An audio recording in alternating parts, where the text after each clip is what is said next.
My wife and I have a 2-year-old son and have been married for 4 years. Our anniversary was a month ago and we found a nice, secluded cabin on Airbnb and rented it out for a long weekend getaway. My wife asked her parents if they would be willing to watch our son, and they agreed as long as we dropped him off at their house. That worked for us since it was on our way anyway. I was raised Lutheran and my wife was raised Catholic, but neither of us currently go to church and have not had our son baptized. My mother-in-law knows this and hates it. She thinks our son needs to be baptized or he will burn in hell. She's that kind of Catholic. So we go on our trip, and when we pick up our son and ask how the weekend went, mother-in-law says everything went fine and that she has saved my son's soul from the devil. I ask her what she meant and she says she had our son baptized that morning at her church. I tried my best to keep my cool so I didn't scream at mother-in-law in front of my son, but I pretty much grabbed my son and left. On the car ride home I was fuming and told my wife as calmly as I could that this would be the last time her parents have our son unsupervised. She tried to downplay what her mom had done, but I told her we need to wait until we get home to talk about it because I'm not fighting in front of my kid. When we got home and had a chance to talk about it, things got heated. I told my wife I no longer trust her parents with our son, and that if they did something like this behind our backs, I can't trust them to respect our wishes as parents in the future. I said this was a huge breach of trust and I will forever look at her mom differently. She continued to try to defend her mom, saying that she was only doing what she thought was best for her grandson. She even downplayed it by saying that it's just a little water and a few words and we don't go to church anyway, so what does it matter? I told her that under no circumstances will I allow her parents to watch our son by themselves again. I said that we can still let them see their grandson, but only if we are present. I also said that if she doesn't see what the big deal is with this situation, that maybe we aren't on the same page as parents and maybe we need to see a counselor. She started crying and said that this isn't the kind of decision I get to make on my own, and I'm an asshole for trying to tell her what kind of relationship her parents can have with our son. I told her that I no longer have any trust or respect for her parents and that I don't know if there's anything they can do to repair that. I told her what her parents did was unforgivable in my eyes and they put themselves in this position to lose privileges with our son. She's been trying to convince me to change my mind for the last month, but I'm not budging. To me, this is a hill I'm willing to die on. I met Jane through Joe's girlfriend at her birthday party last year. At first Jane was fun to talk to, but not even an hour later Jane was really into me and tried really badly to hit on me during the party, which pretty much ruined my time there as the feeling was not mutual in the slightest bit. Also at the time I was already with someone, so the first impression I got from Jane was that she was clingy, annoying and just wouldn't stop bothering me. Unfortunately for me, she became part of my larger friend group because she is part of Joe's girlfriend's friend group. That is a mouthful, sheesh, and because me and Joe hang out a lot and I am also friends with his girlfriend, I pretty much run into her at minimum twice a month. So first time Jane asked me out was a month after that party. I informed her I was with someone and not interested. She tried again 2 months later when I broke up with my then girlfriend. Again I declined her advances and told her I was not interested. I got into a new relationship not long after, but unfortunately she and I broke up about 2 months ago. Since then, as you might have anticipated, Jane has asked me out again. I said no again. Well, that brings us to this week. Everything has been opening up here and Joe had been trying to fix me up with a friend of his girlfriend and would not tell me who. He is well aware of me having rejected Jane multiple times and the fact I am not interested in her. He knows this in detail. After a lot of what he calls convincing and I call whining, I had no interest in dating anytime soon.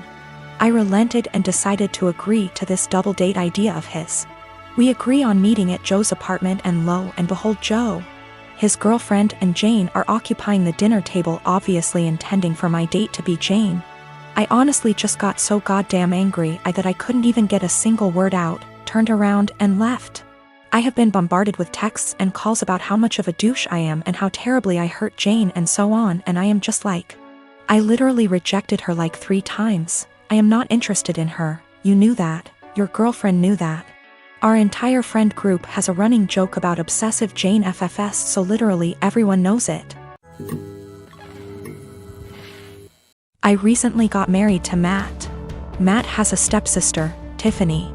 I have met her less than 10 times in the 5 years I dated Matt, as she doesn't live nearby and is not close to my husband. However, she was invited to our wedding.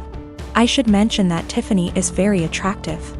She is pretty, with a currently fashionable body type. She also dresses well and spends money on her appearance.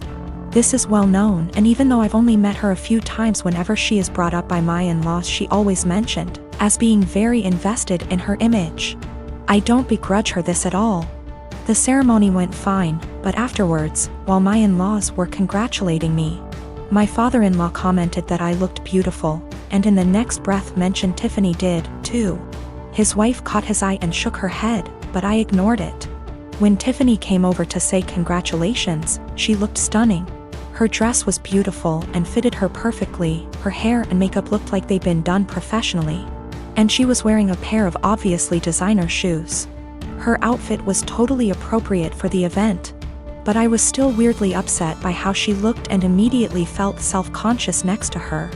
Even Matt told her she looked great, and they rarely talk. For the rest of the night, every single male guest at the wedding asked about Tiffany, who she was, how I know her, if she was single, etc. By the speeches, I was fed up and almost in tears, and even the best man mentioned her in his speech off the cuff. I let it go, went on my honeymoon, and tried to forget the whole thing. We came back about a week ago, and this past weekend had dinner with my in-laws.